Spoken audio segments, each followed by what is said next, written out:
114।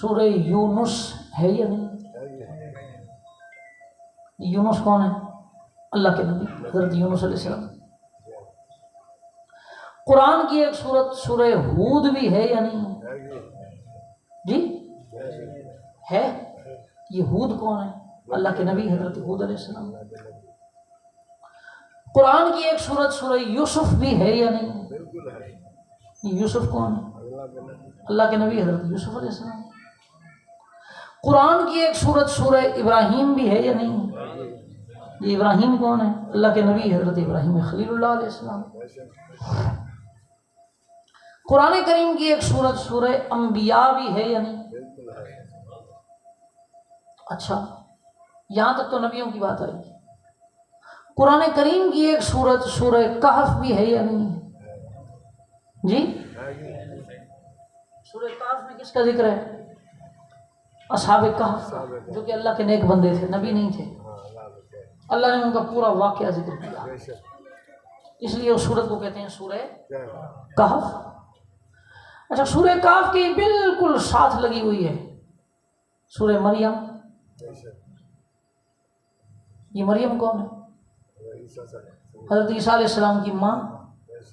عورت ہیں، عورت اللہ کی نبیہ ہوتی نہیں، تو حضرت مریم اللہ کی نبیہ نہ ہوئی نا، اللہ کی ولیہ ہیں، اللہ کی پیاری ہیں، اللہ کی نیک بندی ہیں۔ سبحان اللہ۔ ٹھیک ہے، اب جن جن صورتوں کے میں نے نام لیے ان صورتوں میں ان پاکان امت کا اور اللہ کے ان پیاروں کا تذکرہ اور ذکر بھی ہوگا یا نہیں ہوگا؟ تو اللہ نے قرآن کریم کے 30 پاروں میں، اچھا اور یہ تو میں نے نام لے کے بتایا نا کہ کسی اور کو کچھ پتہ چلے نہ چلے، ورنہ قرآن کریم میں جگہ جگہ اللہ کے ولیوں کا بھی ذکر ہے۔ اسکندر ذوالقرنین کون ہے؟ ایک قول یہ ہے کہ اللہ کے نبی ہیں، ایک قول کہ اللہ کے ولی ہیں۔ حضرت حکیم لقمان کون ہے؟ ان کے نام پہ سورہ لقمان ہے یا نہیں؟ نبی نہیں۔ حضرت مریم نبی نہیں ہے، حضرت لقمان نبی نہیں ہے۔ اچھا، سورہ کہف میں حضرت خضر اور حضرت موسیٰ علیہ السلام کا بھی ذکر ہے یا نہیں؟ ٹھیک ہے، تو اللہ تبارک و تعالیٰ جل مجدہ الکریم قرآن کریم میں ان اپنے پیاروں کا ذکر کر رہا ہے یا نہیں کر رہا؟ قرآن کتاب ہدایت ہے، اتری تو سمجھنے سمجھانے کے لیے تھی، اتری تو احکام بتانے کے لیے تھی، لیکن اللہ واقعات اور تذکرے اپنے پیاروں کے بھی کر رہا ہے۔ کیوں کر رہا ہے؟ یہ کر کے بھی اللہ کچھ سمجھا رہا ہے، کوئی نصیحت کر رہا ہے، کوئی بات بتا رہا ہے، اور وہ بات یہ ہے کہ جیسے نصیحت کرنا اور سمجھنا سمجھانا مجھے پسند ہے، میرے پیاروں کا ذکر کرنا اور سننا اور پڑھنا اور پڑھانا بھی مجھے پسند ہے۔ سبحان اللہ۔ تو معلوم ہوا اللہ کے پیاروں کا ذکر اللہ کو پسند ہے۔ جب انسان اللہ کے پیاروں کا ذکر کرتا ہے، وہ غوث اعظم ہو یا کوئی اور ہو، وہ نبی ہو یا ولی ہو، کوئی بھی ہو، تو انسان وہ کام کر رہا ہوتا ہے جو اللہ کو پسند ہے، اور اللہ نے جس کام کو قرآن میں جگہ دی ہے، جب اللہ کا وہ پسندیدہ کام کر رہا ہوتا ہے اللہ کو پیار آتا ہے۔ اللہ بندے کا گناہ گار ہونا نہیں دیکھتا، اللہ اپنے طریقے پہ چلنا دیکھتا ہے، اللہ رحمتیں اتارنا شروع کرتا ہے۔ ایک تو فائدہ یہ ہے۔ اب چلو جلدی سے آ جاتے ہیں دوسرے فائدے کی طرف۔ اس تذکرے کا دوسرا فائدہ کیا ہوگا؟ اللہ تعالیٰ نے ارشاد فرمایا وَكُلًّا نَقُصُّ عَلَيْكَ مِنْ أَنْبَاءِ الرُّسُلِ مَا نُثَبِّتُ بِهِ فُؤَادَكَ۔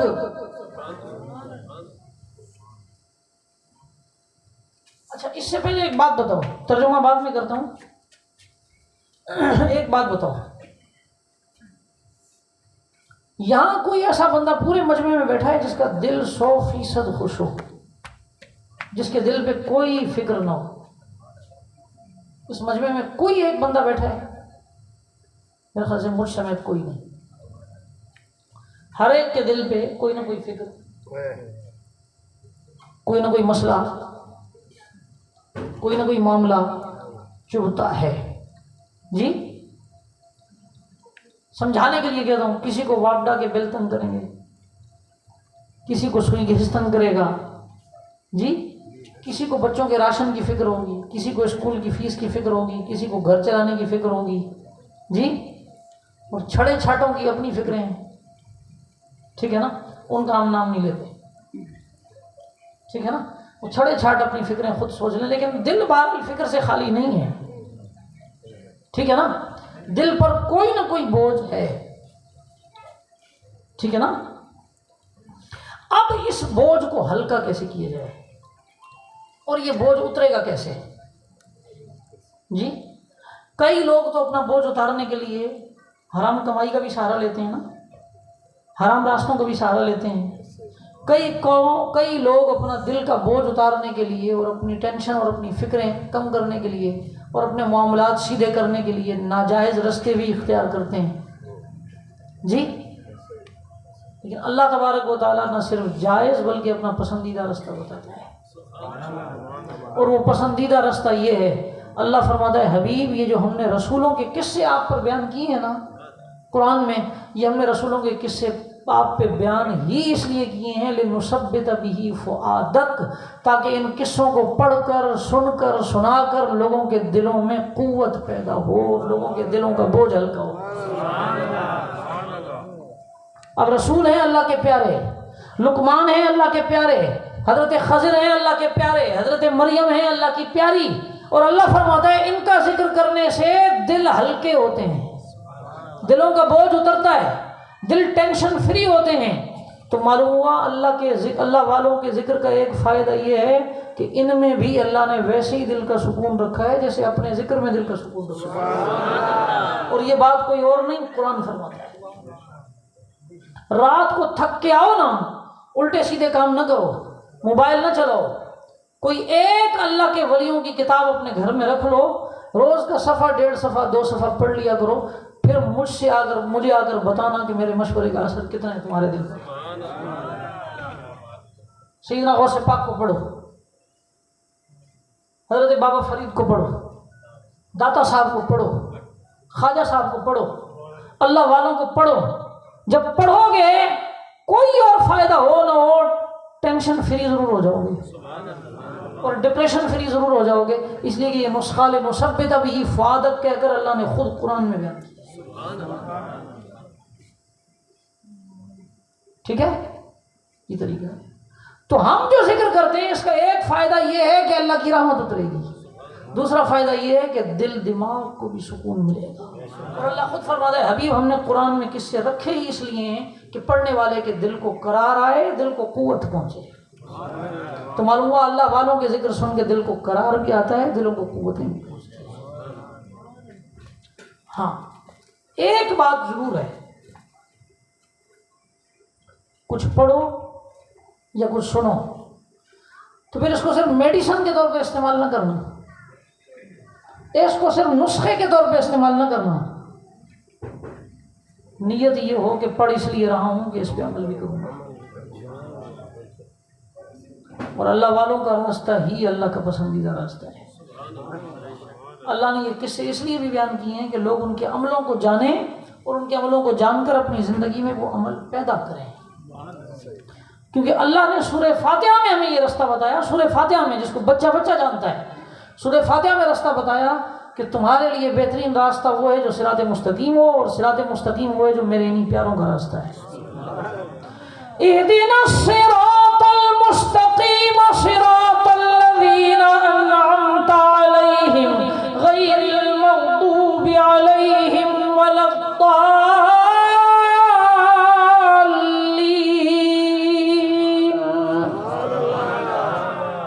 ہر نماز میں بندہ دعا کرتا ہے یا اللہ ہمیں سیدھے راستے پہ چلا۔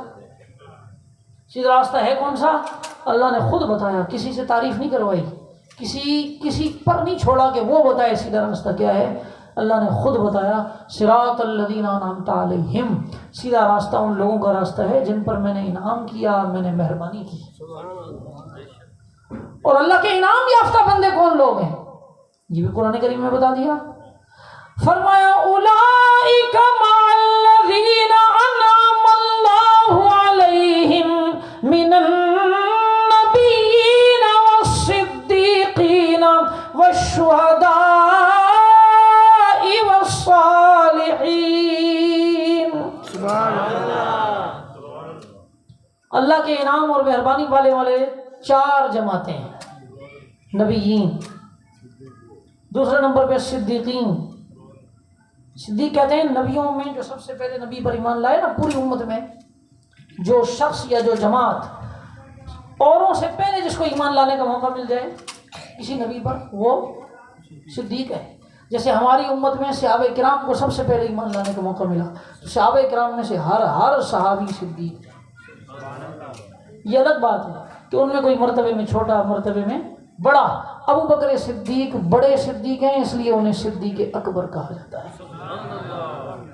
اور مولا علی نے بچوں میں سب سے پہلے اسلام قبول کیا، اس لیے انہیں بھی علماء اور کتب حدیث اور کتب سیرت میں صدیق اول لکھا جاتا ہے۔ نئی بات سن لو، مولا علی صدیق اول ہیں، لیکن صدیق اکبر اور بڑے صدیق ابو بکر صدیق ہیں، اس لیے ہم صدیق اول کو بھی مانتے ہیں، صدیق اکبر کو بھی۔ اور حضور کا ہر صحابی صدیق ہے، ہر نبی پر جو سب سے پہلے ایمان لایا وہ صدیق ہے، اور اللہ فرماتا ہے یہ میرے انعام پانے والے بندے ہیں۔ تیسرے نمبر پر شہداء، ان کے راستے پہ چلو۔ چوتھے نمبر پر اللہ نے کسے ذکر کیا؟ صالحین، اللہ کے نیک بندے، متقی بندے، اللہ سے ڈر کر گناہ چھوڑنے والے بندوں کو صالح کہا جاتا ہے، صالحین کہا جاتا ہے۔ صالح اس آدمی کو کہتے ہیں جو گناہوں سے بچتا ہو، اور گناہ سے اس لیے نہ بچتا ہو کہ اس کو خود کو گناہ کرنا ناپسند ہے، بلکہ اس لیے بچتا ہو کہ وہ چونکہ اللہ سے ڈرتا ہے اس لیے گناہ نہیں کرتا۔ صالح اس کو کہتے ہیں، متقی کو صالح کہتے ہیں۔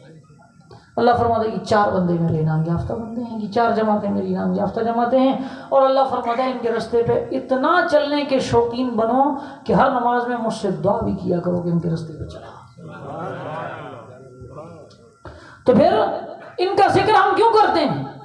تاکہ ان کی سیرت پر بات ہو، ان کے کردار پہ بات ہو، ان کے عمل پہ بات ہو، اس لیے کہ بات ہوگی تو کسی کو پتہ چلے گا نا ان کا راستہ کیا تھا کہ جس پہ چلا جائے، اس کے بغیر بات کیسے ہوگی اور اس کے بغیر چلا کیسے جائے گا۔ اس لیے یہ 11ویں کی محفلیں کی جاتی ہیں کہ کسی نہ کسی ناطے اللہ والوں کا کسی شان کو لے کر ذکر کر لیا جائے، تاکہ امت کے لیے راستہ مہیا ہو، راستہ دکھایا۔ مثلا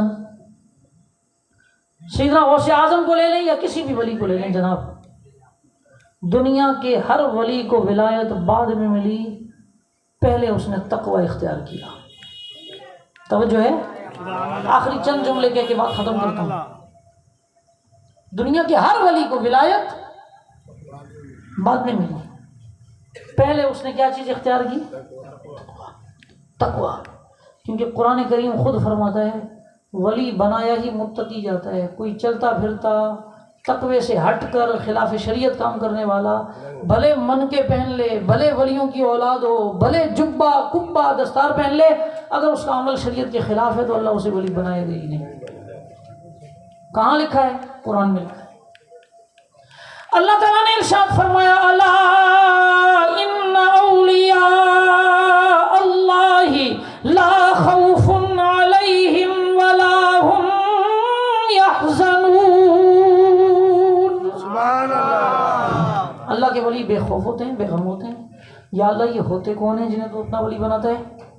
فرمایا الذین آمنوا وکانوا یتقون۔ سبحان اللہ۔ اللہ کے ولی میں 2 شرطیں ہیں، فرمایا ایک یہ کہ ایمان والا ہو، دوسرا یہ کہ تقوی والا ہو۔ الذین آمنوا، پہلی شرط ایمان۔ کوئی کافر ہوا میں اڑتا ہے تو کبھی نہ سمجھنا کہ اللہ کا ولی اڑ رہا ہے، اس لیے کہ کافر ہے۔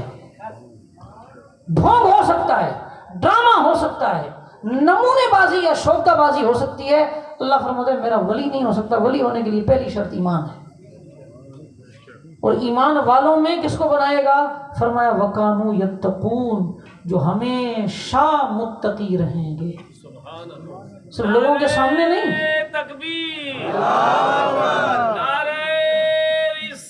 صرف لوگوں کے سامنے نہیں، لوگوں کے سامنے نہیں، اپنی تنہائیوں میں اور اپنے بیڈ رومز میں بھی متقی ہوں گے، یوں ہمیشہ کے متقی ہوں گے اور لوگوں کے سامنے بھی متقی ہوں گے۔ فرمایا ولایت ملے گی اور میری دوستی ملے گی تو اس کو۔ تو پہلی شرط تقوی، ولی کے لیے دوسری شرط ہوتی ہے سنت رسول۔ کوئی خلاف سنت کام کرنے والا آدمی ولی نہیں بنتا۔ کیوں کیوں؟ تم کہو گے کیوں؟ جواب یہ ہے صراط مستقیم پہ چلنا ایک عام آدمی پر بھی لازم ہے یا نہیں ہے؟ بولو، صراط مستقیم کیا ہے؟ نبیوں کا راستہ. ابھی میں نے آیت پڑھی تھی، نبیوں کا راستہ، صدیقین کا راستہ، شہداء کا راستہ، صالحین کا راستہ. سب سے کم درجے کی صراط مستقیم اللہ کے ولیوں کا راستہ ہے، اور سب سے اونچے درجے کی صراط مستقیم اللہ کے نبیوں کا راستہ ہے. اور نبیوں کے نبی محمد رسول اللہ صلی اللہ علیہ وسلم سب سے افضل ہیں، تو ان کا راستہ بھی سب سے افضل راستہ ہوگا. ولی بننے کے لیے جب تک کوئی چھوٹے موٹے لنکس اختیار کرے اتنا بڑا ولی نہیں بنے گا جب تک کہ اس افضل راستے کو اختیار نہ کرے. اور افضل راستہ سنت کا راستہ ہے، اس لیے ولی کے لیے دوسری شرط اتباع سنت ہوتی ہے. کسی خلاف سنت کام کرنے والے کو اللہ اپنا ولی نہیں بناتا، چاہے کسی کا پوتا بیٹا ہی کیوں نہ ہو. جب تک خود کچھ نہیں کوئی فرق نہیں پڑے گا. خود کو تقوی اختیار کرنا پڑے گا، خود کو سنت اختیار کرنی پڑے گی. تیسری اور آخری شرط، ولی اللہ اسے بناتا ہے جس کو پہلے عالم بنائے. اور یہ بھی قرآن میں لکھا ہے، کسی جاہل کو اللہ ولی نہیں بناتا. اللہ جسے ولی بنانا چاہے گا نا، اسے پہلے دین کا علم ضرور عطا کرے گا. یا تو اس کو کسی سے پڑھنے کی توفیق دے گا، یوں عطا کرے گا، اور یا اللہ خود ہی اس کا سینہ کھولے گا. لیکن پڑتال ہمیں کرنی ہوگی. اس سے 2-4 مسئلے پوچھو، دیکھو دین کا علم اس کے پاس ہے یا نہیں ہے. یہ نہیں دیکھنا کہ اس کے مرید کتنے ہیں، کتنے 100 ہیں، کتنے 1000 ہیں، کتنے لاکھ ہیں، باپ دادا کی گدی کتنے سالوں سے چلی آ رہی ہے. یہ دیکھو کہ پاس علم بھی ہے. اگر باپ دادا عالم تھے تو یہ بھی عالم ہے یا نہیں ہے، یہ عالم ہے یا نہیں. اور یہ معیار ہمارا دیا وہ نہیں ہے. اہل سنت و جماعت ادھر ادھر بھٹکتے ہیں، چمک دمک کے پیچھے بھاگنے لگتے ہیں. حقیقت یہ ہے کہ قرآن پڑھیں تو یہ چیزیں روشن ہوں. یہ معیار قرآن دیتا ہے، کسی جاہل کو اللہ ولی نہیں بناتا. 2 آیتیں پڑھ کے بات ختم کرتا ہوں. اللہ تعالیٰ نے ارشاد فرمایا ان اولیاؤہ الا المتقون.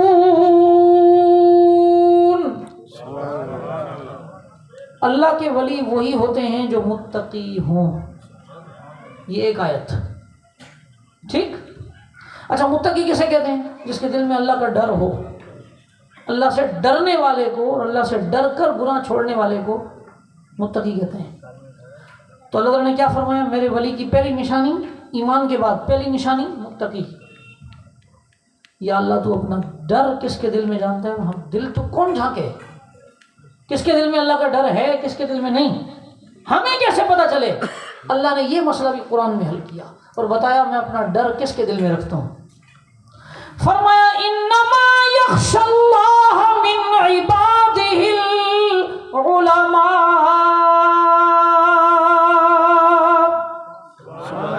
اللہ نے قرآن میں علماء کا ذکر کیا اور فرمایا اللہ سے اس کے بندوں میں ڈرتے ہی علماء ہیں. جتنا ڈر اللہ کا ایک عالم کے دل میں ڈر ہوگا، اتنا کسی عام آدمی کے دل میں ڈر نہیں ہو سکتا. یہ خدائی فیصلہ ہے. اور اللہ فرماتا ہے میرا ولی تو متقی ہوگا، مجھ سے ڈرنے والا ہوگا.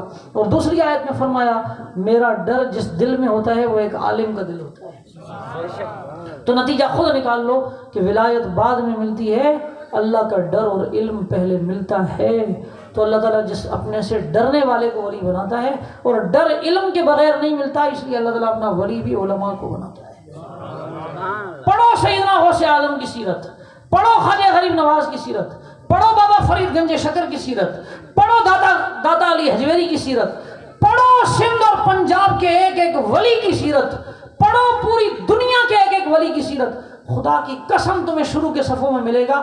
پہلے 8 سال 12 سال 16 سال دین کا علم پڑھا، اس کے بعد اتنی سال ریاضتیں اور مجاہدیں کی، تب کہیں جا کے اللہ نے اپنا ولی بنایا. پہلی سیڑھی علم دین بنا تھا. علم دین کے بغیر اللہ نے کسی ولی کو اپنا ولی نہیں بنایا. ان کے جتنے چمکتے کبے ہیں اور جتنے روشن نام ہیں، ان سب کی پہلی اینٹ دین کا علم بنا ہے. اللہ تبارک و تعالیٰ اس قرآنی اور دینی پیغام کو ہمیں سمجھنے کی توفیق عطا فرمائے۔ اگر ولیوں سے محبت کرتے ہو صرف نام کی محبت نہ ہو، ان کے کردار اور عمل کو اپناؤ۔ 3 کردار موٹے موٹے ہیں۔